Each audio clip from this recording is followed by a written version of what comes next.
Lens flare, weather balloons, optical illusions, swamp gas. 95% of all UFO sightings can be explained and quickly discredited. But 5% have enough eyewitnesses and factual evidence that they demand to be taken seriously.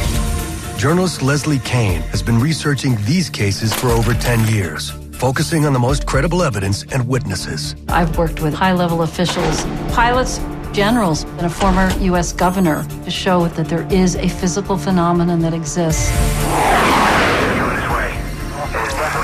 A huge triangular object. Dark gray oval. Like a frisbee? Like a UFO type thing. Now, new evidence, audio recordings, radar data, and never-before-heard witness testimony make these sightings part of the select 5% that is impossible to ignore. It's time to correct the record once and for all.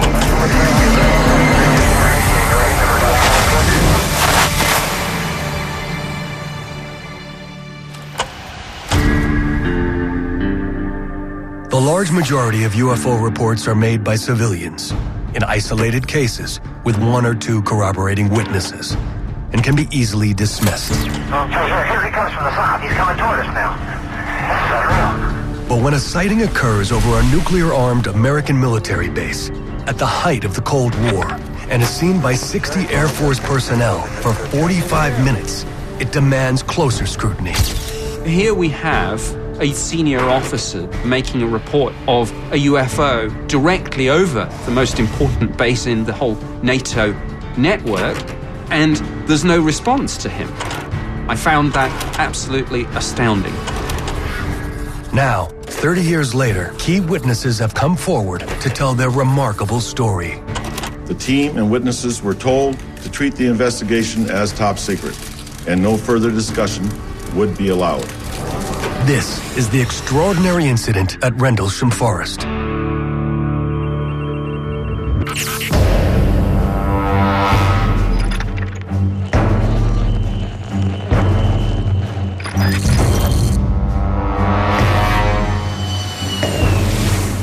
My name is Colonel Charles Halt. In 1980, I was a deputy base commander at RAF Bentwaters Woodbridge, England. At that time, Bentwaters was the largest tactical fighter wing in the free world, and our mission as a key NATO installation was to be prepared should anything happen. Early in the morning of the 26th of December, I went in to collect the police blotters. That's the chronological list of what happened the previous 24 hours. And as I walked into the office, the on-duty desk sergeant started to laugh. He said, "Colonel, you're not going to believe this. Last night, 3 of our policemen were out in the forest chasing UFOs. They called in and thought they saw a downed aircraft. They went out and investigated, and they had some type of an experience." I said, "We'll put something into the blotter to the effect that they saw some lights, and we'll leave it at that for now." Halt plans for the UFO story to go away, despite growing rumors around the base about a strange craft seen in the woods on Christmas night. But within days, he is forced to act. 2 nights later, we were having the Christmas party, and we were just finishing the main course and getting ready for dessert when the on-duty flight lieutenant cornered the base commander and I and said, "We have to talk. The UFO is back." I was sure I could put this thing to rest. So I took my little pocket recorder, which I carried everywhere, an APN 27, which is a Geiger counter, and we went out into the forest. Late in the evening on December 27, 1980, Colonel Halt takes a team of 4 officers, including a flight commander and a disaster preparedness expert, out to the site where the alleged craft had landed 2 nights earlier. And lo and behold, I find half our security force out there. 5, 6, 7 vehicles, Jeeps, 6-passenger pickup trucks, and they're trying to light up the forest. Here I'm thinking, this is a public relations disaster just waiting to happen. So I tell them to knock it off, get as many people and things back to the base as they can. And with a little tape recorder, I took a small team into the forest to the alleged landing site. We found a small blast, what looks like a scrubbed up area here. We got very positive readings. See, is that here the center? Yes, it is. Halt and his team locate 3 indentations in the shape of a triangle at the alleged landing site. What kind of readings we get? Anything? Let's go away. 7 tenths there. 7 tenths right here in the center? The radiation readings are 10 times the normal or background level, signaling that there is definitely more to the sighting than Halt at first allowed. We find rub marks on the trees facing the site and quite a few broken branches on the ground. And when we looked up, we noticed a break in the tree canopy above us. It was obvious something had come up through or down through the trees. As we're investigating, we also hear the barnyard animals, the cows and the chickens, sort of went into a frenzy for a short period of time and then got very silent.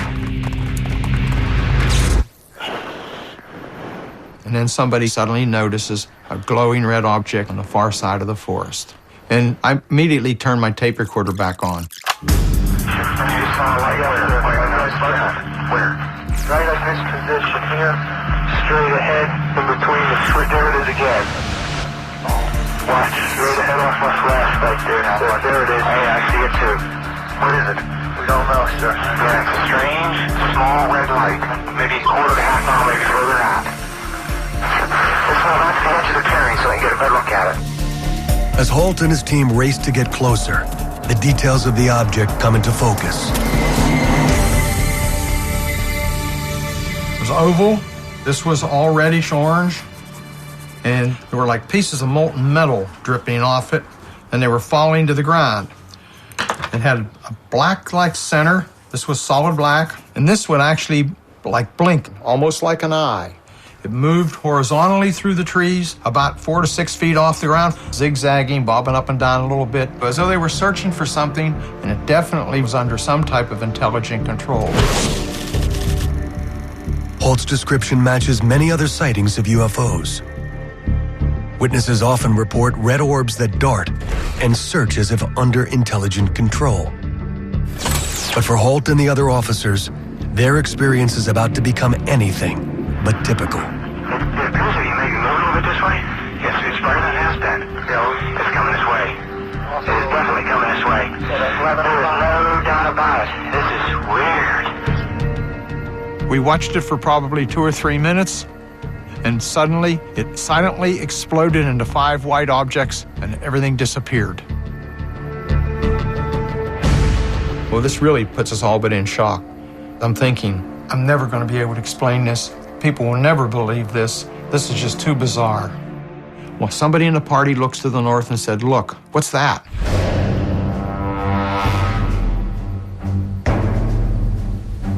And we see 4 or 5 objects that are elliptical with multicolored lights, probably 3,000 or 4,000 feet in elevation, and they're moving at high speed with sharp angular movements. We hear a lot of chatter on the radios, and we were having difficulties the whole time, too. There was a lot of interference. Some say that sending down a beam into the weapons storage area, and we were all extremely nervous about what was happening. Moving up fast. There's one on the right heading away, too. Yeah, who's heading north? Okay, here he comes from the south. He's coming toward us now. Suddenly, one comes overhead and stops. It sends down a beam at our feet. When the beam came down, we stood perfectly still. I don't think anybody moved. Everybody just stood there in shock. And it's going through my mind, there has to be some type of a reason for this. Is this a communication? Is this a weapon? Is this a warning? What do we do now? Halt and his men are transfixed by the craft looming overhead. The sight is something unfamiliar to these trained military professionals. Never seen anything like it. And while we're standing there, just as suddenly as it appeared, click, it's gone. I'm thinking, there is no real explanation for all of this. Why did I get involved? This is not exactly career enhancing. Over 60 Air Force personnel are reported to have seen a UFO during the 2 nights that comprised the Rendlesham incident. According to witnesses, this really shook up the base. This was during the Cold War. This was a nuclear-armed outpost, and it was an incursion, a national security concern to both the British and the Americans. As the commanding officer on duty, Halt is required to report the events to his superiors, so he files a brief memo, hoping to put the matter to rest. Due to the base's location within England, the memo is forwarded to the British Ministry of Defense, which quickly concludes that the event is of no defense significance and closes the case. And it would remain that way for over a decade. My name's Nick Pope. I worked for the Ministry of Defence for 21 years, and for much of the early 90s, I ran their UFO project. My job was to investigate sightings and determine whether there was evidence of any potential threat to the United Kingdom. In 1994, Nick Pope instigates a cold case review of the Rendlesham Forest incident. One of the things that prompted me was the apparent lack of any formal response to Colonel Holt's report. Here was one of the most senior officers ever to go on the record, making a report of a UFO landing in close proximity to two of the most important bases in the whole NATO network, and there's no response to him. I found that absolutely astounding. Pope begins an exhaustive 3-year study, uncovering several key errors in the investigation, including a confusion over jurisdiction. The Rendlesham Forest incident involved the twin bases, Bentwaters and Woodbridge. Now, of course, these were United States Air Force bases, but on British soil. So there was total confusion about who was in charge. Another problem was that the landing site had not immediately been cordoned off. People were coming and going, contaminating the site. It should have been searched thoroughly with a metal detector. Soil samples should have been taken. This didn't happen. Years into his review, Pope uncovers one of the most critical failures of the original investigation. I was looking at the question of whether or not the UFO was tracked on radar. One of the witnesses said that for an instant there was an uncorrelated target that was hanging over the bases for about 2 or 3 sweeps of the radar, and then it disappeared. But when the Americans made the report to the UK, the date was wrong. So, of course, the Ministry of Defence were looking at the wrong night. And by the time we realised the error, the radar tape had been destroyed. The original investigation had been fatally flawed. But Pope would go further than simply detailing the failures of the original investigation.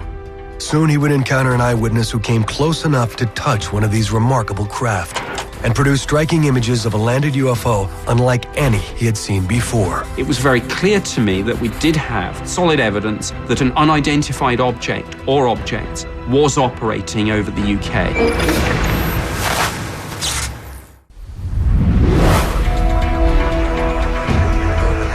Just after Christmas in 1980, over 60 Air Force personnel witnessed what they describe as multiple unknown craft over the twin NATO bases Bentwaters and Woodbridge, England.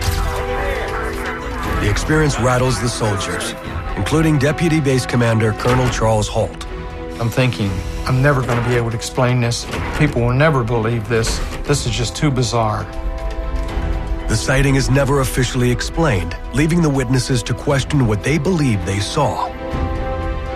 Until a decade later, when Nick Pope, a British Ministry of Defence official in charge of UFO investigations, instigates a cold case review of the now infamous sightings. It was soon clear to me that the original investigation had been fatally flawed. Troubled by these failures, Pope takes his investigation deeper. In 1994, he interviews a man who would become a key witness in the case, Sergeant James Peniston, a senior American airman in charge of security. 2 days before Colonel Holt's sighting, Sergeant Peniston had also seen the UFO, and he and 2 other airmen had actually approached this object, and he got close enough to produce some spectacular drawings.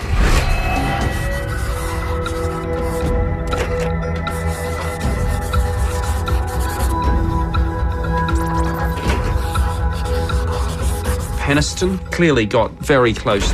See the essentially triangular shape here. And it's interesting to note that indentations were found at the landing site in the shape of a triangle, and peak radiation readings were recorded in those 3 indentations.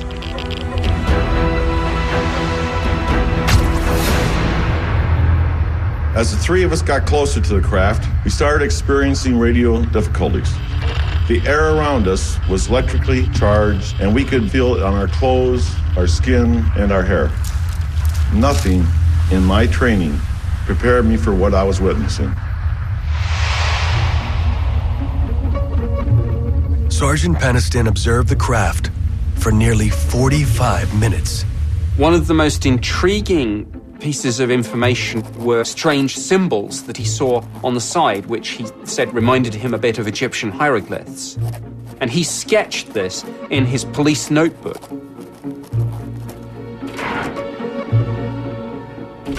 Many years after the incident, Sergeant Peniston decides to step out of the shadows, speak publicly about his sighting.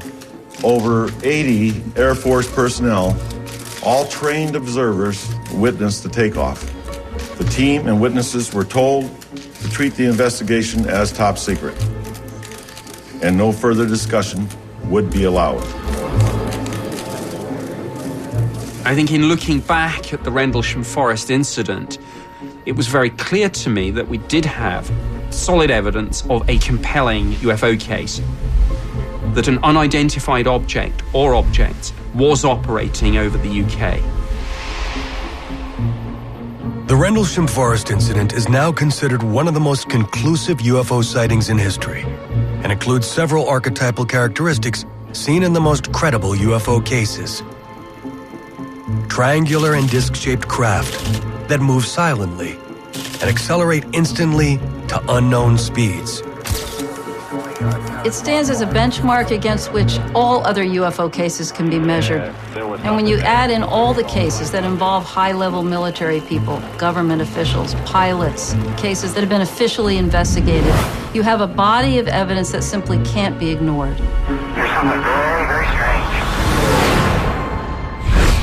But what happens when an entire city witnesses a UFO reported to be as large as 2 or 3 football fields? Was the shape of a boomerang.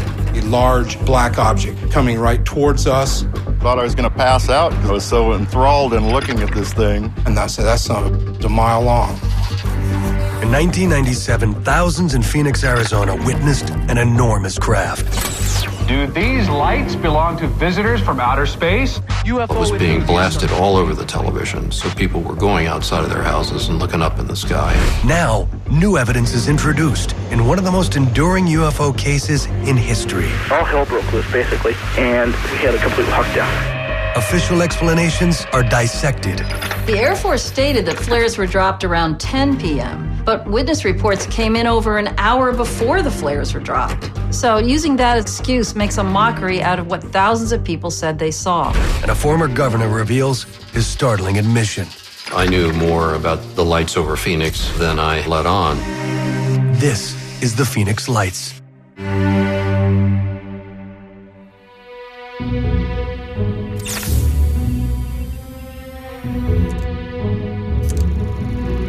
I'm Fife Symington, the former governor of Arizona, and in the spring of 1997, there was a very unusual event that occurred while I was the governor. I guess some people refer to it as the lights over Phoenix. It was Thursday night, March 13th, 1997, 8:30 p.m. My daughter Monica came running in to say there was something coming over the end of Camelback Mountain. And so 4 of the kids got up, ran out, and I ran out with them. And I looked to the north. My wife and I saw 3 bright white lights in triangle formation coming right towards us. It had 5 big lights in front, and it was the shape of a boomerang. It was a solid craft, silent, very low to the ground. And the thing that took me was the size. Profoundly enormous, profoundly massive. I mean, we don't even have shopping centers this big. We stood and watched it come, and it floated directly over our house. And it was probably 5 to 6 minutes that we had full view of this. My wife and I, we just stared at each other. And I looked her right in the eye and I says, we just saw our first UFO. Do these lights belong to visitors from outer space? Hundreds of people across the valley think it's a distinct possibility. What is described as a giant, brightly lit boomerang soars through the air. No official explanation of those strange bright lights. That night, it was being blasted all over the radio, all over the television. So people were going outside of their houses and looking up in the sky. And it was being viewed by thousands of people across the valley. There were barrages of phone calls coming into the governor's office and to the Department of Public Safety. People wanted answers. So, of course, I was making my inquiries immediately to the head of the National Guard. And I had members of my staff calling Luke Air Force Base to find out if they were flying some exotic aircraft over the valley and not really getting any answers. I mean, everybody was just sort of, oh my gosh, well, we don't know what it is. Something strange happened in the skies over Arizona that still hasn't been fully explained. It's something UFO enthusiasts are calling a major sighting. Pilots report seeing it in the air, yet military radar screens pick up nothing. Whatever it was, it has more than a few Phoenicians watching the skies tonight. Well, in the weeks following the incident, over 700 witnesses called in reports to local officials and to the National UFO Reporting Center, a private organization in Seattle, Washington. And these witnesses included pilots, police officers, and military professionals. Although descriptions of the craft differ, several overriding characteristics prevail. It is a massive solid object, not merely lights, in the shape of a delta or triangle. And it makes no noise as it moves over the valley. Most importantly, it is viewed from multiple vantage points by witnesses across the county for a total of 106 minutes. We literally were laying down on the grass looking up at it. It was a solid object. Something that I could never explain. Real deal. It was a major UFO event, seen by thousands of people across the state of Arizona. And they were expecting a serious response from the government. Well, you can imagine the building hysteria that was going on in our community about what really happened and what we were going to do about it. I'm going to order a full, investigation of this through DPS. We're going to make all the necessary inquiries, and we're going to get to the bottom of it. We're going to find out. I was probing, trying to get answers, but everybody was sort of denying that they saw it in official channels, which really had me perplexed. And Councilwoman Barwood really took the lead. She called Senator John McCain, and the senator was the first person to get something out of the Air Force. The Air Force tells Senator McCain that the lights are high-intensity flares, dropped by the National Guard between 9:30 and 10 p.m. But since the sightings began at 8:15 p.m., over an hour before the flares were dropped, and in a different part of the city than the UFO was seen, this fails to explain what many witnesses saw. They were all shot right around 10 o'clock at night. They were all southwest of Phoenix. They weren't even over the city or even in the county. What my wife and I saw happened at 8:30. Seems to me this big object came over at 8:30. The authorities decided they better do something to cover it up, so they had a flare show at 10. Well, it was an intentional diversion, yes. What's really confusing is that the lights that were shown on TV that night were actually the flares. Do these lights belong? Because the news footage was taken at 10 p.m. when the flares were dropped. Strange dots of light that were the talk of... But that doesn't explain what all the witnesses saw. The flares were dropped over 2 hours after the sightings began. These were two separate events.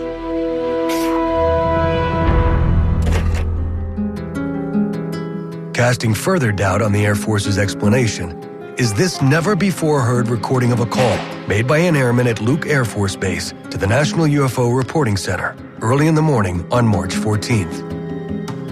Apparently, we got a call from Prescott Valley Airport, a small airport north of us, reporting an object that had a near miss with a small Cessna. The call came up approximately 8:32 that they encountered something over Phoenix, Arizona, over the area of 7th Avenue and Indian School Road. They don't know what it was. According to the airmen, Luke Air Force Base launched two F-15s to investigate the incident, shortly after 8:30 p.m. He spoke with one of the F-15 pilots after their return, describing him as visibly shaken. The command pilot of this particular flight, I've never seen this man scared. And he was scared to death. He's not sure what it was. His statement was that they followed this aircraft. It went on a straight line course heading towards Sky Harbor Airport, which is one of our main airports here, at approximately 18,000 feet, descending to 10,005. He saw 5 distinct lights in a triangular pattern. First 3 lights were in a tight triangular formation, and then the other light was at about 400 yards, also on the east side of the triangle. It scared the hell out of them, and after they landed, the base was we had a complete lockdown. All hell broke loose basically, and the facility was closed. Despite the shocking testimony, the Air Force categorically denies the encounter. But like the Rendlesham case before it, official attempts to dismiss the sightings are unsuccessful. It was the story that wouldn't go away, and the governor knew he would have to address it. Governor Fife Symington is determined to find out what those lights are all about. Soon the Phoenix lights would reach national prominence as Governor Symington reveals his astonishing news. I knew more about the lights over Phoenix than I let on. To escort the accused into the room so that we may all look upon the guilty party. It's time to correct the record once and for all.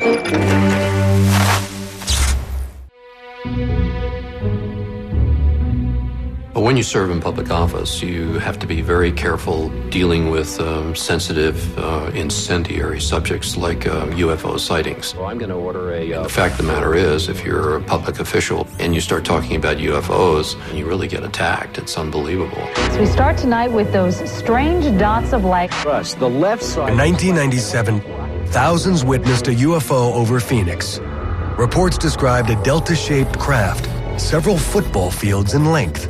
Like the craft at Rendlesham, it was viewed from multiple vantage points by witnesses across the county for a total of 106 minutes. Thousands of people saw it, and there was quite a buildup of public interest, almost close to hysteria. UFO enthusiasts all over the country. 3 months after the sighting, USA Today features the Phoenix lights on its front page, forcing Governor Symington into the spotlight. In early June, there was some major publicity, and all of a sudden we found ourselves sort of besieged. So I organized this press conference to try to get people to kind of climb off the emotional mountain a bit. On June 19th, Symington holds a news conference to announce the mystery has been solved. And now I'll ask Officer Stein and his colleagues to escort the accused into the room so that we may all look upon the guilty party. Don't get him too close to me, please. Now, this just goes to show that you guys are entirely too serious. It really was a very funny spoof, but unfortunately it was taken the wrong way. It was an insult, and I'm greatly offended, as are many, many witnesses, because a lot of people could have came forward. But instead, they became reclusive. They refused to talk about it because of this, because of the ridicule.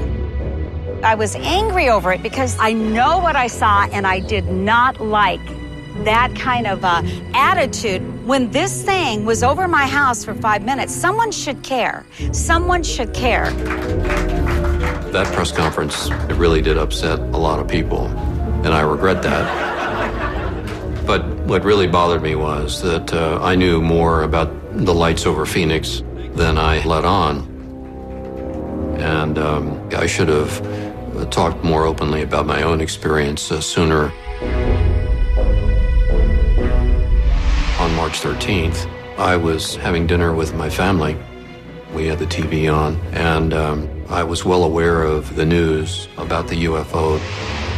So I said, I'm going to jump in my car, and I'm going to go down Lincoln Drive past Squaw Peak and see if I can see what's going on. When I got here, there were people milling around, just enjoying the park. And I was here for probably 5 or 10 minutes, and somebody said, look at that, and out to the northwest, this great big massive craft, probably around 3,000 or 4,000 feet, took out a whole chunk of the sky. and you could see other aircraft in the distance, but airplanes looked like little toothpicks compared to the size of this craft. And it came right at us, made not a sound, and just moved almost sort of gently and smoothly, not that fast. It just glided over Squaw Peak. And we had a magnificent view of it silhouetted. Governor Symington observes the object for nearly a minute before it speeds away across the valley. It just all of a sudden disappeared. You know, I served in the U.S. Air Force, and I've been flying all my adult life. And I've never seen anything like that before. It obviously had unbelievable aeronautical capabilities, something way beyond anything we have in our inventory, that's for sure. But I thought I best be quiet about it because I'm the governor, and if I go start talking about it, it's going to create more hysteria, and one should not lose sight of the fact that I had a state to run. Symington maintained his silence throughout his second term. But now, nearly 15 years later, the former governor draws lessons for all public officials. I think as far as government is concerned, we're sort of driven to always have an explanation for everything. And it's hard for government entities to say, you know, I don't know. You know, like we can't explain it and admit to complete vulnerability. And now I'll ask off. But I learned a hard lesson about this subject based on personal experience. Public officials need to be more open and more courageous in dealing with issues like this. We need to deal with it legitimately and objectively. And if we don't know what it was, then we should say, we don't know what it was. It's time to square up and do the right thing.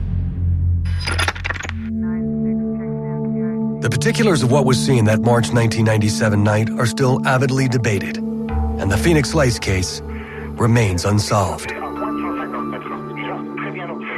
But what is not in question is the case revealed an urgent need in UFO study, an official government process for receiving and investigating reports. As it stands now, for people in the United States, there is no official body for them to go to if some kind of event takes place, which they feel needs to be reported. And what's interesting is that in terms of the aviation community, the FAA has actually told its employees in its manual that if they see a UFO, they are not to tell the FAA about it. So they're actually saying right in their manual that we, the U.S. government, do not want to hear anything about UFO sightings. Pilots and people in the aviation community in particular make excellent witnesses. But very often, when they see UFOs, they don't go on the record because they fear that their careers will suffer. And it's a real problem because it makes the case harder to report, and it really limits the available data on the phenomenon. Without an official agency collecting sightings, coupled with the ridicule surrounding reports, it is impossible to accurately record the frequency and magnitude of UFO activity. But particularly in the aviation community, this risks a grave safety hazard. If these unidentified flying objects are real, mid-air collisions with our aircraft could be catastrophic. Hey, Dave, it's just from United Tower. Did you see a flying disc out by C-17? I have not seen anything, Sue. And if I did, I wouldn't admit to it. Less than a decade after the Phoenix Lights, these issues are brought to light with the alleged incursion of a UFO into one of America's busiest airports. Several pilots and United Airlines workers swear they saw one, a UFO. Definitely was not an airplane as we know it.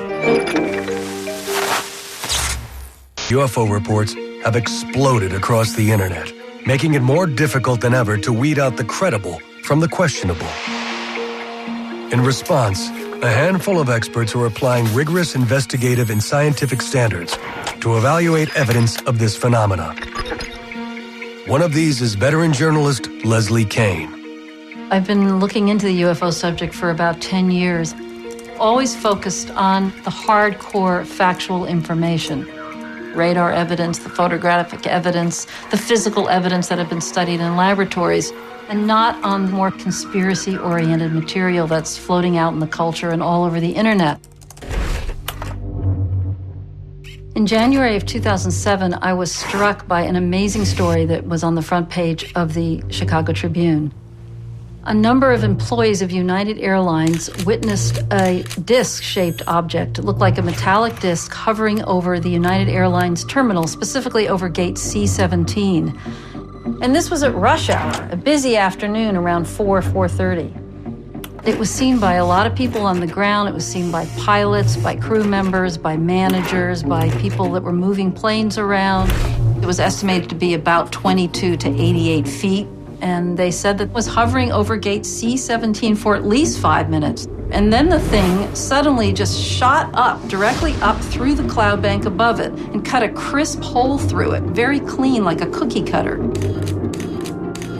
The witnesses, trained aviation professionals, were confounded by what they had seen. I've been at O'Hare for quite some time, and I'll tell you definitely it was not an airplane as we know it. The O'Hare case adds to the growing mountain of UFO data, echoing the common characteristics of earlier UFO sightings. It was a disc-shaped object that hovers silently and accelerates instantly to unknown speeds. But the most critical piece of evidence is yet to be revealed. Hey, Dave, it's from United Tower. Hey, did you see a flying disc out by C-17? It starts. Several months after the incident, Kean obtains a copy of the control tower tapes, which includes a never-before-heard recording of a United Airlines supervisor calling in to report the sighting. Okay, I'm sorry. What can I do for you now? All right. I told Dave there was a disc flying outside above Charlie 17, and he thought it was pretty much high. But I'm not high and I'm not drinking. Yeah. Someone actually has a picture of it, so if you guys see it out there. A disc? Like a frisbee? Like a UFO type thing. Yeah, okay. Okay. I'll keep a peeled eye for that. All right, okay, goodbye. This is, very, very important evidence. It shows that there was something there. It was reported to the tower, but it was still treated like some kind of a joke. And I believe that that's at least partly due to the FAA policy of discouraging UFO reports. Even though this was in restricted airspace, a busy airport in the middle of rush hour, and nobody knew what this thing was going to do. I mean, this was a serious hazard. So the FAA initially didn't say anything. But once these tapes were released, they had to say something. Under public pressure, the FAA releases a cursory explanation 2 months after the sighting. Well, the first thing that the FAA told people was that this was some kind of light reflection off the bottom of the cloud bank. They said it was the airport lights can do funny things on the clouds. But the problem is the airport lights had not even been turned on yet.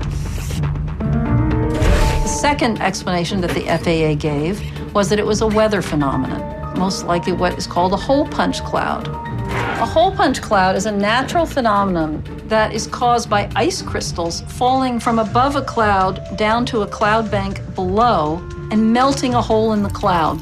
The problem is you have to have freezing temperatures for this to occur. Well, we know for a fact that it was too warm at O'Hare that day. The temperatures were not below freezing at the level of the cloud bank.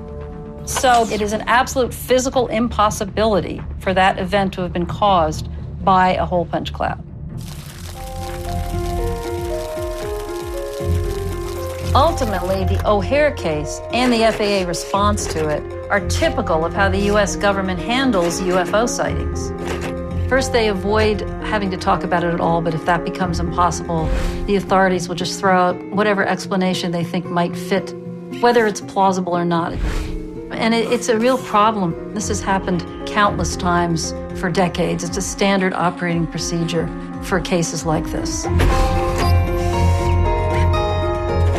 Despite the current situation, there was a period in U.S. history where open scientific study was encouraged, and sightings were actually welcomed by the government. For the past 3 years, a large number of perfectly sane and reliable people have been involved in this flying saucer business. We read about them, talk about them, wonder about these reports of strange phenomena in the skies. I'm inclined to believe that it's of an extraterrestrial origin. Back in the 50s and 60s, there were a lot of sightings that were being reported. There was a lot of coverage in the media, and officials could not figure out what was going on. And it was during the Cold War, so there was heightened concern in the general public about unexplained things in the sky. So the U.S. government set up an agency within the Air Force called Project Blue Book, and its purpose was to take reports from the public and to investigate cases. Project Blue Book officially launches in 1952, with its 5-person staff receiving over 1,500 reports in the first year alone. I was driving north on 101 highway at about 3 o'clock in the afternoon. I noticed a terrific blue flash had nose of my airplane. I looked to my right, and there in the sky were 3 tubes of fluorescent light. And it went over me, practically right over my head. The object traveled in a straight line. I counted 8 of them, proceeding directly out to sea. And I began to hear a hissing, whistling sort of a sound. A beautiful, silvery, pink-tinged moonlight. Between 1952 and 1969, Blue Book receives over 12,000 UFO reports, nearly 800 of which are unresolved. It is soon clear that the scope of the UFO phenomenon is far greater than the small Air Force office can handle. Blue Book was plagued from the start. It was understaffed, incompetent in certain ways, and eventually it just became like a public relations exercise for the Air Force. So in 1966, it was decided that its future would hinge on a government-funded study commissioned at the University of Colorado. The university study is headed by Dr. Edward Condon, physicist and former head of the National Bureau of Standards. Condon was biased against UFOs from the beginning. In fact, in a 1967 article, he was quoted as saying, "My attitude is there's nothing to it. But I'm not supposed to reach that conclusion for another year." The Condon report is completed in 1968 and includes some valuable analysis of unresolved UFO cases in its nearly 1,500 pages. But that goes largely ignored in favor of the 2-page summary written by Condon himself, which declares that further scientific study of UFOs is unwarranted. In 1969, the Air Force announces the termination of Project Blue Book, effective the following month. Since then, the report has been cited countless times by officials and scientists to justify dismissal of UFO study. It's really a tragedy. I mean, this was the only official investigation by our government. When it closed, the golden age of UFO study in America was over.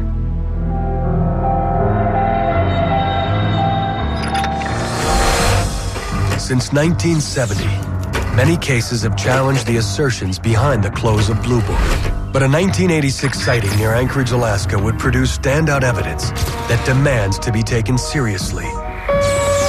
Yeah, that's 1-2 again. On some other equipment over here, we have confirmed there is a flight size of 2 around your 1550 squawk. Where is he flying? It looks like he is, yes. In this case, a captain with 30 years of flight experience puts his reputation on the line by reporting an enormous craft that follows him for nearly an hour.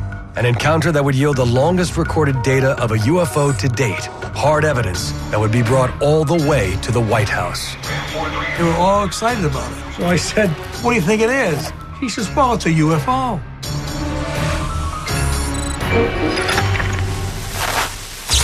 My name is Richard Haynes, and I have been a research scientist for NASA since 1967. My interest in unidentified aerial phenomena goes back 30 years at least. When I was a skeptic, I was just quite convinced that I could explain the phenomenon. But I had an opportunity to talk with commercial pilots who would come in to fly our simulators. And once in a while, a pilot would tell me this remarkable story that it had happened to him. And over the years, I began to realize that I was wrong, that I could not explain the phenomenon. So in the 1970s, I began collecting face-to-face pilot interviews, sometimes in the cockpit of the airplane. Sometimes we would refly an actual encounter. And so far, I have collected over 3,000 sightings from virtually every country of the world, and quite a number of them were very serious. These would qualify as near miss by FAA standards. And so, looking at air safety as our concern, we formed NARCAP, the National Aviation Reporting Center on Anomalous Phenomena.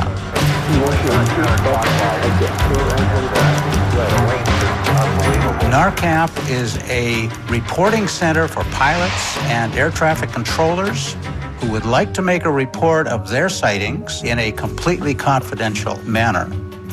This is very important because a lot of pilots are afraid for their careers. They believe that they will be ridiculed, and the implication is that if you see something in flight, you're not competent to fly the airplane, which is absurd. We've got to turn that situation around. Yeah, that's 1-2 again. On some other equipment over here, we have confirmed there is a flight size of 2 around your 1550 squawk. Where is he following? It looks like he is, yes. In 1986, NARCAP learns of a sighting near Anchorage, Alaska, that would become one of the best-known pilot cases on record. A key investigator on this case is former FAA Division Chief John Callahan. I was the division manager for the Accidents, Investigations, and Evaluation Division, FAA headquarters. The rule was if anything came up that was newsworthy or was an accident, we had to know before the smoke cleared. Sometime in January of '87, I received a call from the Alaskan region. Apparently a UFO had chased this Japanese 747 across the skies for like 31 minutes. Somehow the media found out about it, and now they want more information. They didn't know what to tell them. I said, tell them it's under investigation. I told them to package up all the data, the voice tapes, the computer tapes, the military tapes, and send them overnight delivery on the red-eye flight to the FAA Tech Center, Atlantic City. Callahan assembles a team of FAA analysts who synchronize the radar with the pilot's radio transmissions. The result is recorded on this video by Chief Callahan and becomes an essential clue in unraveling the case.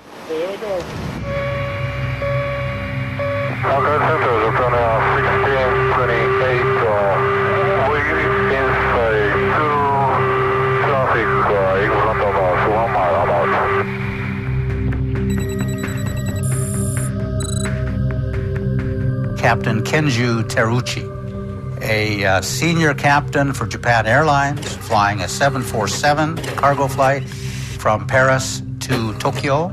He saw a military test of some advanced nature. When he looked at his airborne radar, he saw a large target 7, 8, 9, 10 miles in front of him. And the first thing he did is he called the FAA and wanted to know if they had any traffic up there for him. Japan Air 1628, sir, if you're able to identify the type of aircraft, and see if you can tell whether it's military or civilian. Japan Air 1628, we cannot identify the type, but we can see navigation lights and turnover lights. Viewing this one-of-a-kind radar evidence, Callahan's team is able to confirm the unidentified target near Teruchi's plane. But it is this never-before-heard interview, conducted by Dr. Haynes with the Japanese pilot, that illustrates the extraordinary details of the craft. What he told me was remarkable. It was a huge object, something far bigger than his own airplane. Big walnut shape, as large as 3 or 4 aircraft carriers, had lights coming from it, and small craft coming and going from the bigger craft. How long did it take to move from the 12 o'clock position?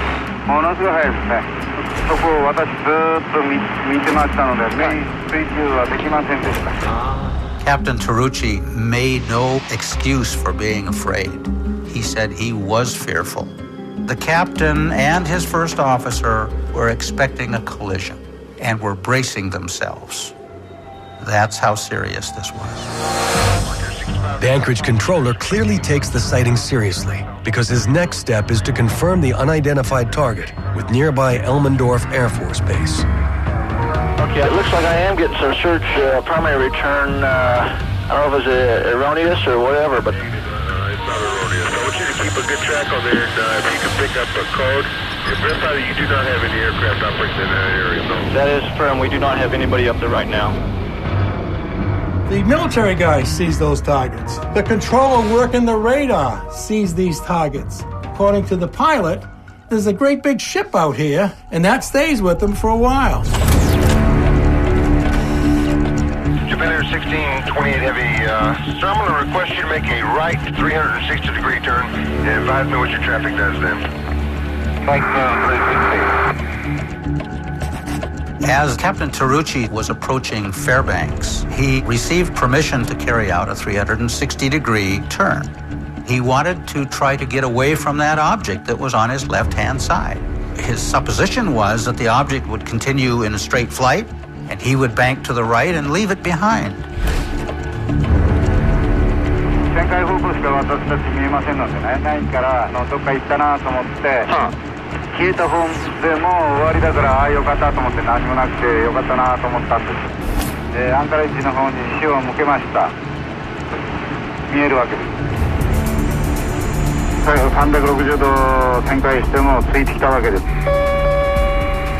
Yeah, that's 1-2 again. On some other equipment here, we have confirmed there is a flight size of 2 around your 1550 squawk. Where is he following? It looks like he is, yes.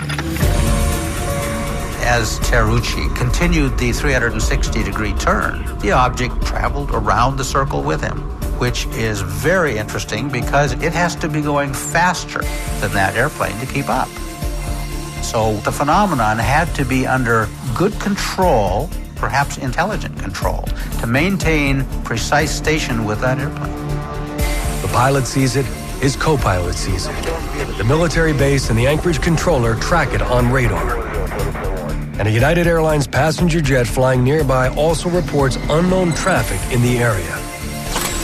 In all, the Alaska sighting shares many characteristics with the most credible UFO cases, including Rendlesham, Phoenix, and Chicago.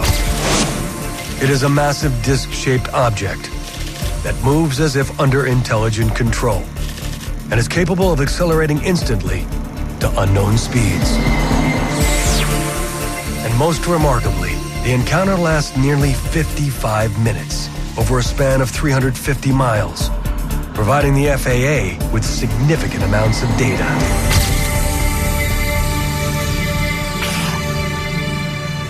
They had the analysts put together a chart that would explain every hit around the 747. And even a blind man could see there was a target there. But I'm thinking it's the stealth bomber, figuring who believes in UFOs. When Callahan returns to Washington, a meeting is arranged with the White House scientific team to review the materials. There was 3 scientists from Reagan's staff. There was 3 guys that said they were with the CIA. And I played the tape 3 times for them.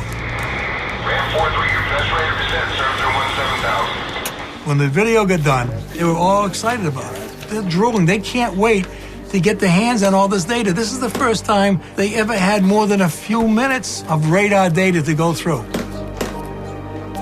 And then the CIA guy, he steps forward and he says, "This event," pointing to the TV monitor, "never happened. We were never here. We're confiscating all this data, and you're all sworn to secrecy." So I said, "What do you think it is?" I'm still thinking it's the stealth bomber. He says, "Well, it's a UFO." 2 months after Callahan's meeting, the FAA releases an official explanation for the sighting, which, like the Phoenix and Chicago cases, seeks to explain away the phenomenon. They said it was a split beacon. It was a ghost target. It was ring around. It never happened. But the Japanese pilots do not see ghost targets. They don't see ring around. They don't see split beacons. We only see a dot or a slash on radar. You have to rely on the pilot telling you what's there. Captain Terrucci decides to go public with his encounter at great personal risk to his reputation. Because of his willingness to fill out the forms and be interviewed in great depth, Japan Airlines decided that he should no longer fly. And so Captain Terrucci was asked to fly a desk, as they say. This case illustrates what's at stake. Until the U.S. government changes its policy on UFO sightings, witnesses are always going to be afraid to come forward with critical and important evidence. This is how science progresses, is to allow people to openly and honestly describe what they're seeing. We're never going to get to the bottom of this phenomenon until We have an open disclosure.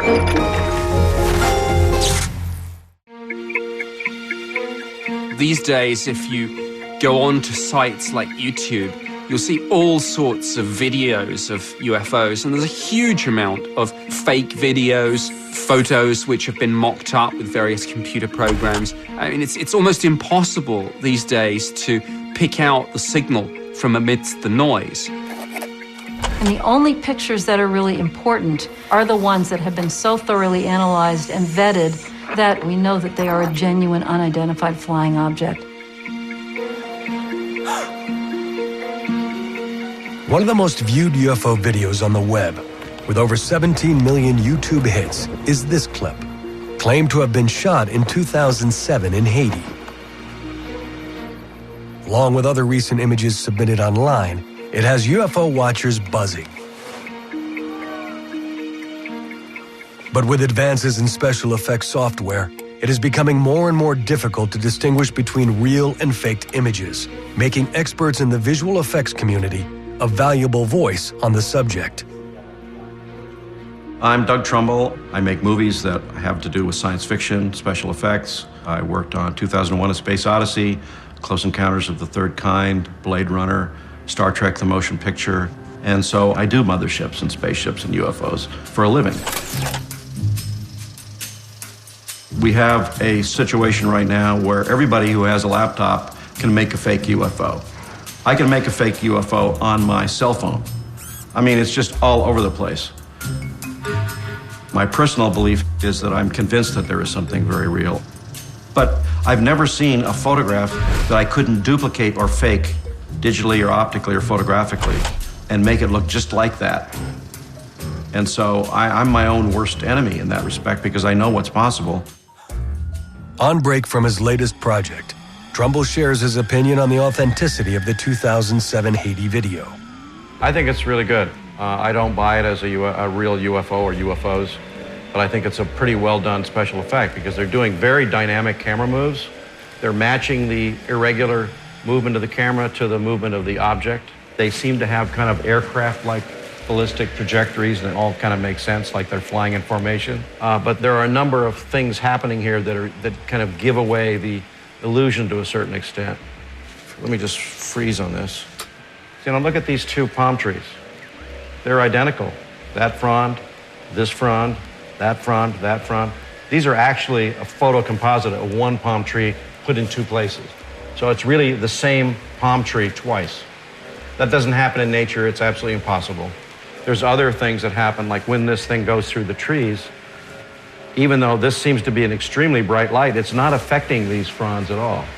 There should be more light happening up in the fronds of the tree, so you get a little twinkly light and some interaction, but there isn't any, because that's a much harder thing to do. So, good job, but I don't buy it.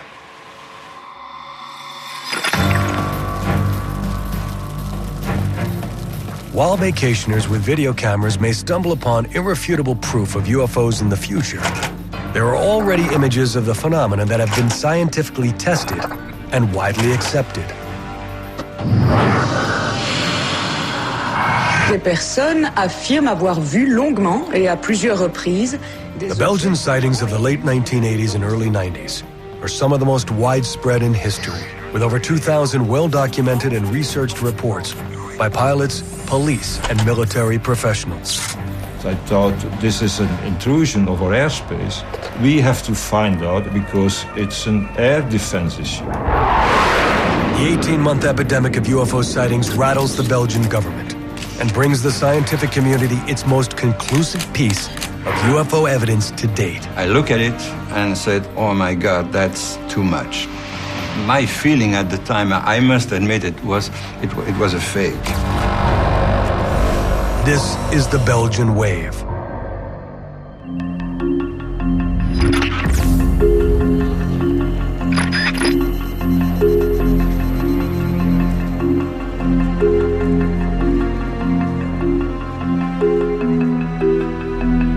My name is Patrick Ferrin, and I was one of the two co-founders of SOBEPS, which is a non-profit association devoted to the study of aerial space phenomenon. in 1989, the situation was very quiet here in Belgium concerning UFOs. So quiet that we decided to close the association because there was no sighting anymore. And all of a sudden, strange things started to happen in the area of Eupen. And this was, historically speaking, the beginning of the Belgian UFO wave.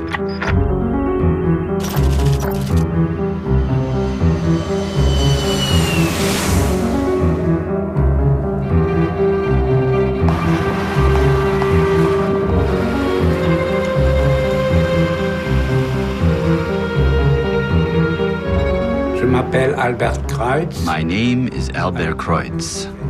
On the evening of November 29th, 1989, I was the dispatcher at the Eupen police station. At around 5:30 p.m., a team of police officers informed Kreutz of an object flying over a nearby field and reportedly lighting it up like a soccer stadium.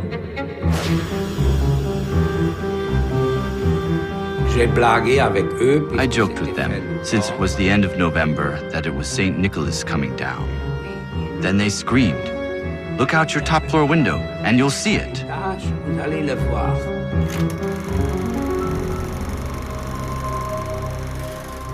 I go to the window, and I see the object about 200 or 300 meters in front of me, like a boat, floating in the sky.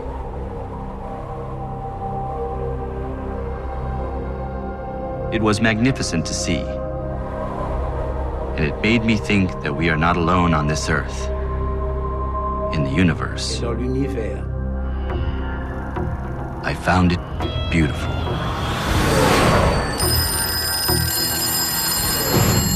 Immediately, the dispatcher is flooded with calls from concerned citizens. So he orders local officers stationed nearby to follow the object. One of these is Dieter Plumens, Chief Inspector of the Kelmis Police Force. Plumens is on duty with his partner, catching drug dealers near the Netherlands border, when the call comes in. When we heard the call on the radio, we were driving in this direction. We saw a light or some type of object resting over the town of Henri-Chapelle. And we asked ourselves, what is that? I told them to pursue the object and observe it. So they followed it to Henri-Chapelle, where the object hovered motionless over the Beloy retirement home.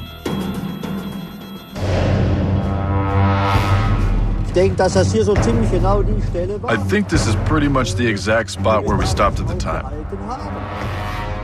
We saw a huge object above us with round lights on 3 corners.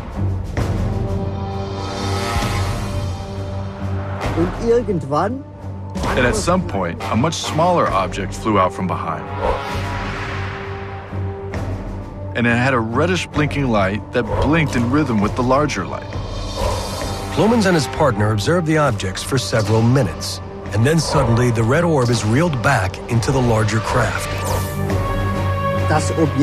The object then rose up and flew away.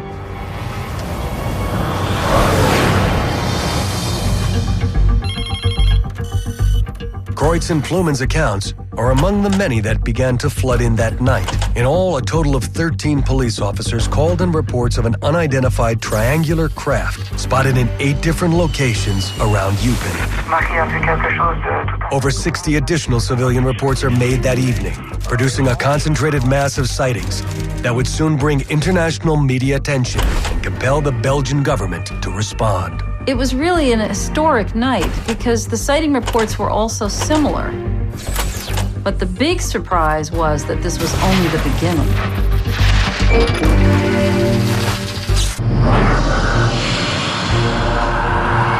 Des personnes affirment avoir vu longuement et à plusieurs reprises des objets volants et lumineux de forme triangulaire. Ils ont vu dans le ciel un phénomène étrange, un ovni.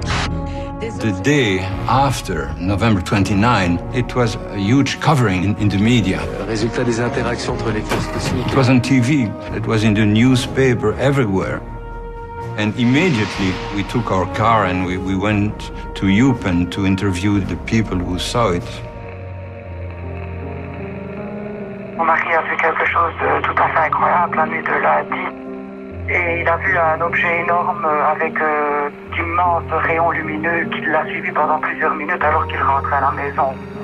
Voilà, il n'ose pas en parler parce qu'il a peur qu'on se moque de lui, mais moi, je tiens quand même à vous en informer. We collected 150 different sightings from the same area, describing almost the same thing. Donc ça forme un triangle. Un triangle? Non, un triangle. Oui. A huge, triangular, dark object. Avec chaque extrémité, un grand feu blanc. C'est vraiment comme des phares d'atterrissage d'un avion, mais en beaucoup plus fort. Parce que ça vient de chance. Et au milieu de celui-ci, un gros clignotant rouge. What is very interesting is that triangular object wasn't reported at the time in 1989. At the time, in ufology, people were speaking about flying saucers, discs, something like that, but not a triangular, dark-shaped object. This was new.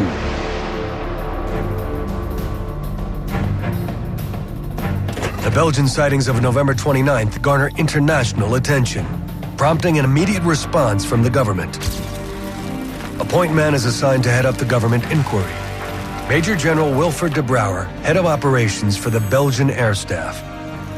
In 1989, I was in charge of protection of the airspace of the country when a total of 143 sightings were reported in the area of Eupen.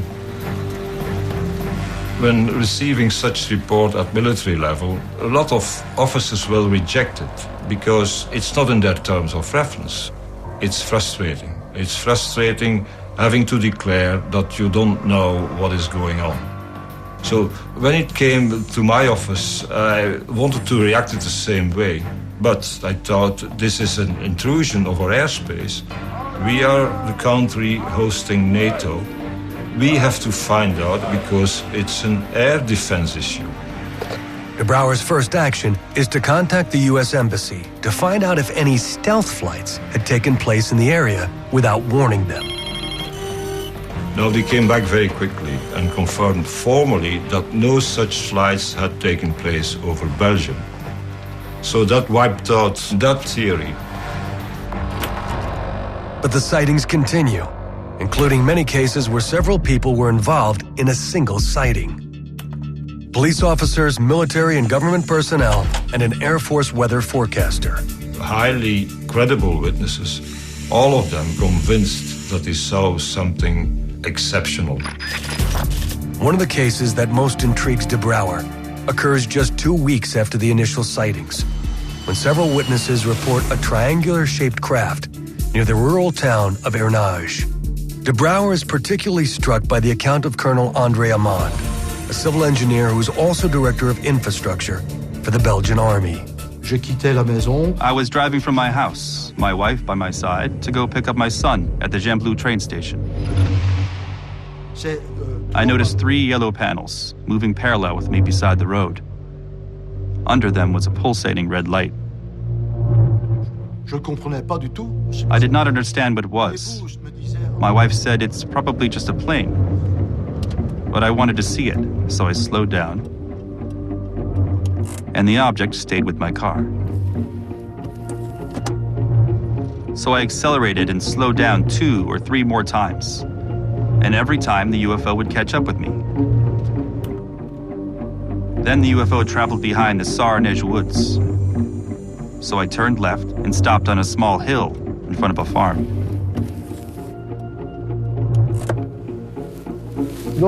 The UFO came out from behind the woods, over there.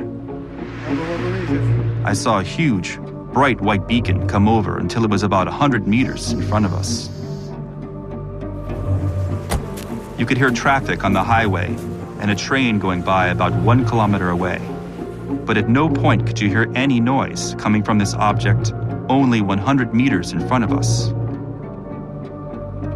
We observed it for 6 to 8 minutes. And then my wife says, "Andre, come on, get in the car. I don't like this." And at that point, the great white beacon retreats and it darts away to the southwest in about the time it takes to let out a breath. In my experience, that kind of acceleration requires a very large amount of energy that wouldn't be possible without materials that could superconduct at a low temperature. And today, 20 years later, I know one thing. There is no man-made object able to do what I saw that object do that day. Not then and still not now. It's impossible. Colonel Amman sends a report to the Ministry of Defense and is one of the many military professionals who convinces the Belgian government action was necessary.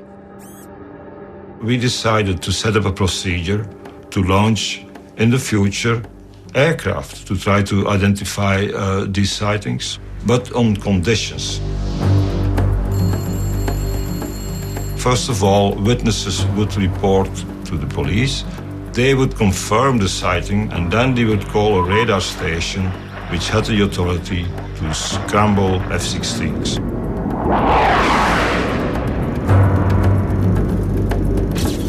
I am Yves Mielbergs. In 1990, I flew F-16s in the 350th Squadron in Belgium. We had heard about the wave of UFOs, particularly in the regions of Liège and Eupen.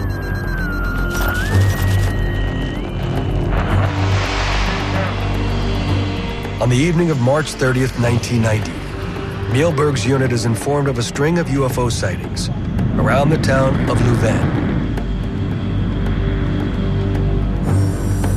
We immediately took off in formation, 2 F-16s flying east of Brussels.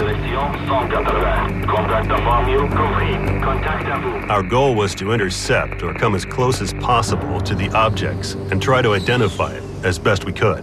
Maintenant, voyage en direction sud, à une vitesse extraordinaire. Libre pour investigation. Contrôlez l'armement. The speed at which the object was moving, the large variations in altitude and course, were particularly unique.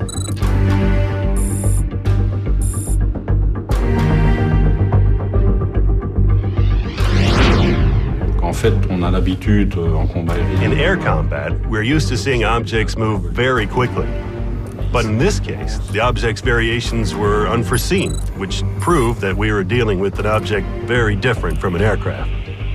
Tendu contact.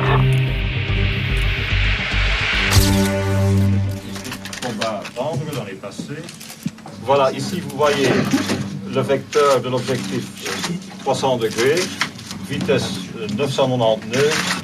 Vitesse normale?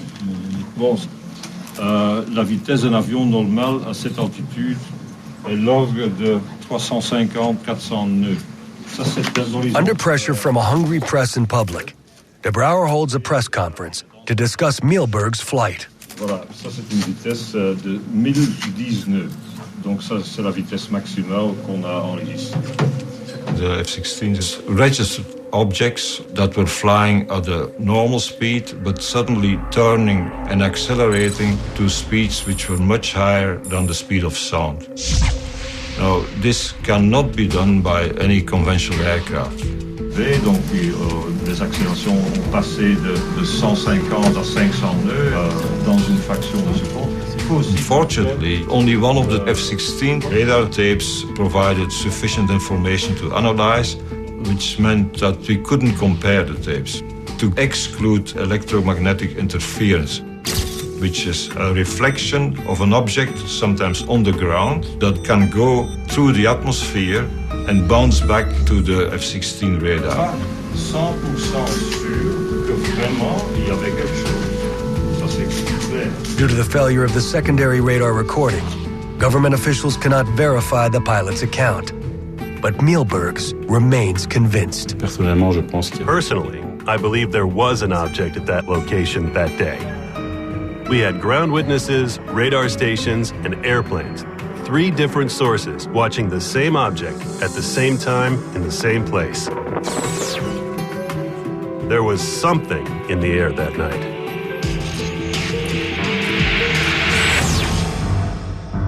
The individual sightings of the Belgian wave are remarkable and impressed de Brouwer and other investigators with their legitimacy. But what they didn't have was something irrefutable, a piece of evidence that would bring this fully into the realm of science. On a spring evening in a village not far from where it all began, this evidence would finally arrive, and the results would be more than they had imagined. My feeling at the time, I must admit, it was a fake. More than a year after the Belgian wave began, UFO reports continue to flood the office of SOBEP's co-founder, Patrick Ferren. For almost 18 months, we collected massive observations, and we met several hundred people.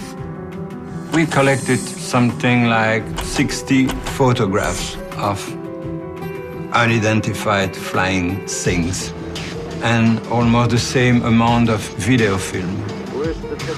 But unfortunately, they're all very bad. All you can see is small dots of lights on a dark background. But we were lucky to find one good picture. And this picture was taken in the small village of Petit Rechin, which is not that far from Eupen. The 4th of April 1990. At 10 o'clock in the evening, a girl was walking her dog in the garden and she saw a very strange object.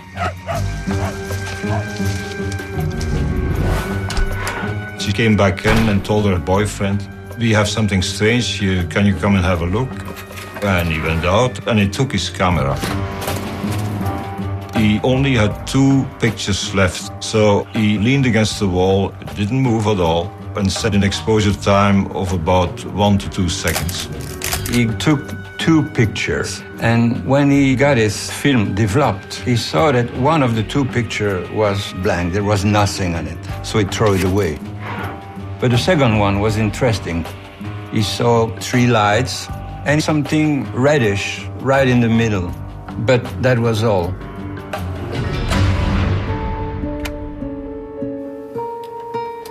I received the original at the time. I looked at it and said, "Oh my God, that's too much."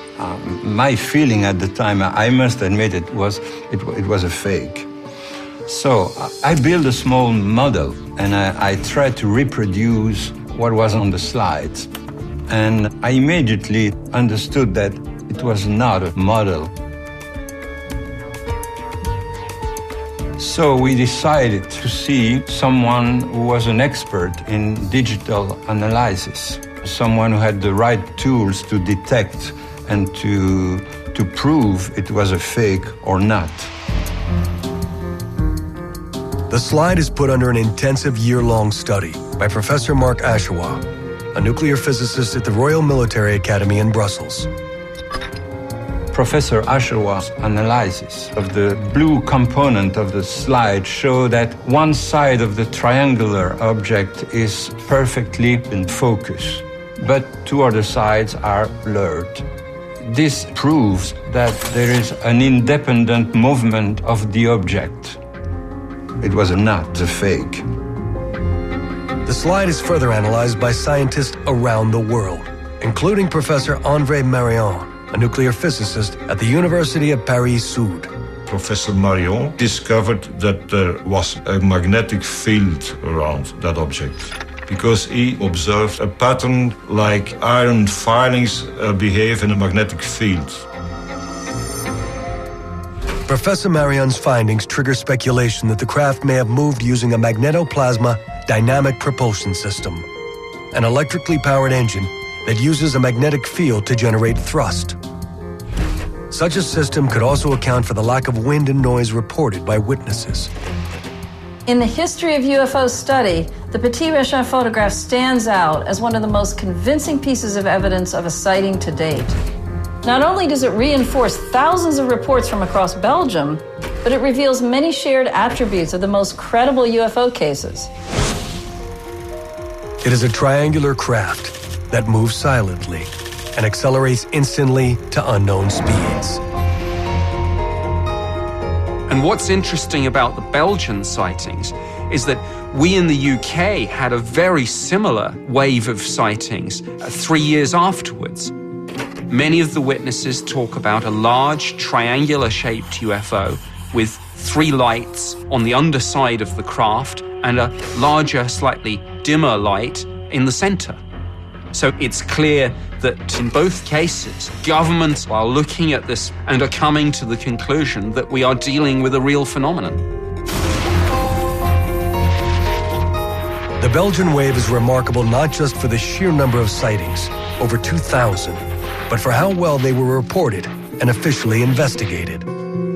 It lasted for almost 18 months, and all of a sudden, everything stopped. Of the 2,000 reported cases, 650 were investigated, and out of the 650, 500 remain unexplained.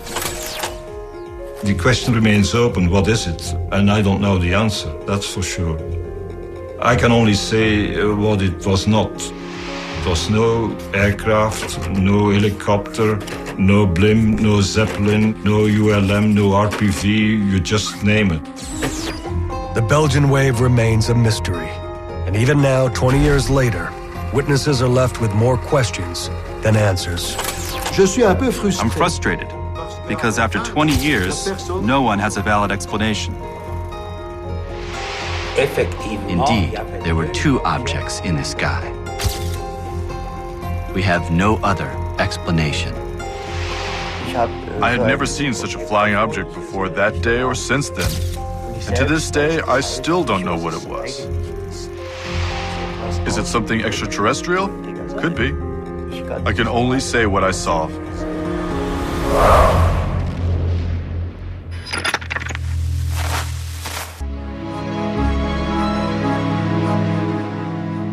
For the thousands of witnesses in the Belgian wave, and many others who have documented their encounters at military bases, major airports, or in the skies above our cities, there is but one conclusion.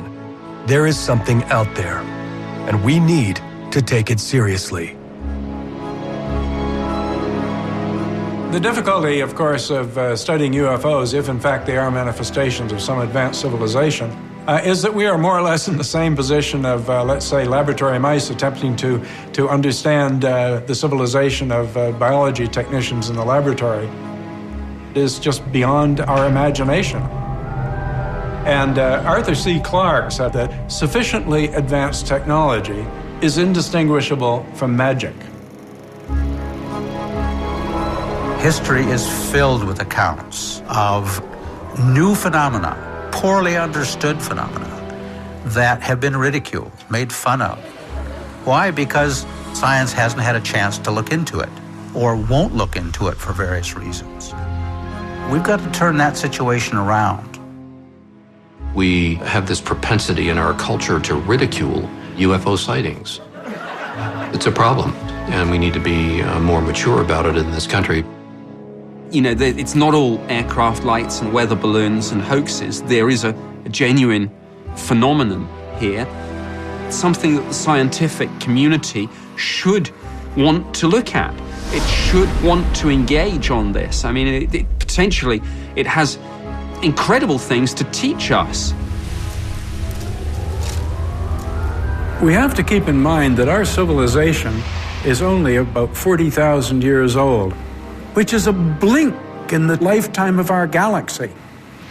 So we are babes in the woods. And with 200 billion stars, that adds up to an enormous number of planets, including, we now know, Earth-sized planets. So the potentiality for life out there does seem to be very great indeed. We have very, very sophisticated analytical techniques that are being used all over the universe now to look at planets, stars, nebulosities, But started asking her, I said, well, has anybody done a really sophisticated, technologically astute approach to photographing UFOs so that you could really get, what I sometimes call the Zapruder film of UFO sightings? And the answer was no. So in that vacuum, I decided to undertake what has become kind of a hobby project for me. I've started applying very sophisticated digital motion controls and tracking technology that we use in special effects, some of which we developed during the making of Close Encounters, to try to photograph a UFO. Trumbull's project, known as UFOTOG, or UFO photography, uses precisely calibrated cameras and radio antennas to record images and data in the night sky. By simultaneously observing the same area from multiple vantage points, Trumbull's equipment can pinpoint the speed, trajectory, and altitude of any recorded object, and more accurately, determine if it is a conventional aircraft. My plan is to make imagery that would be scientifically valid and that could be scrutinized, just like the Zapruder film, to where really good scientific photo-optical analysts could look at them and say, well, this is exactly what happened. Taking a 2-second dark exposure. And I think over the next few years, it's just unlikely that we won't encounter some evidence of intelligent life in the universe. I just think it's going to happen, and it's probably going to happen fairly soon. And I'd like to be part of that.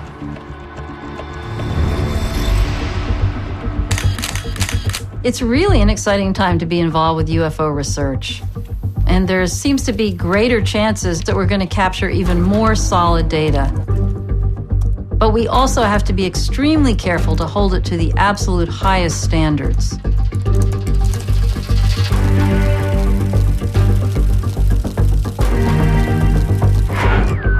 was something there. Very small black object clockwise. And the length is unbelievable.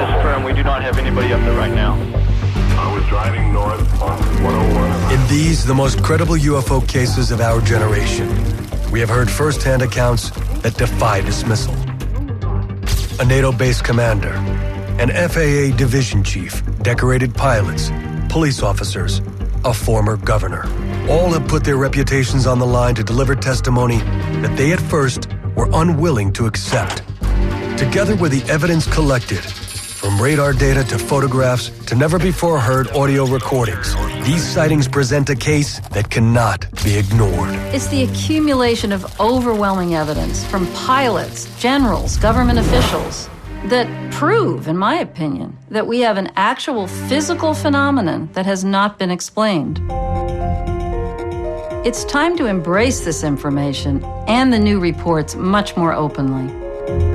The command pilot of this particular flight, he was scared to death. He's not sure what it was the shape of a boomerang. Huge triangular object. As large as 3 or 4 aircraft carriers. And it came right at us, made not a sound. It definitely was under some type of intelligent control. It's coming this way. It is definitely coming this way. Green tubes of fluorescent light. Dark gray oval. Like a UFO type thing. It looked like someone poked a hole in the clouds. It just all of a sudden disappeared. There's no doubt about it. This is real.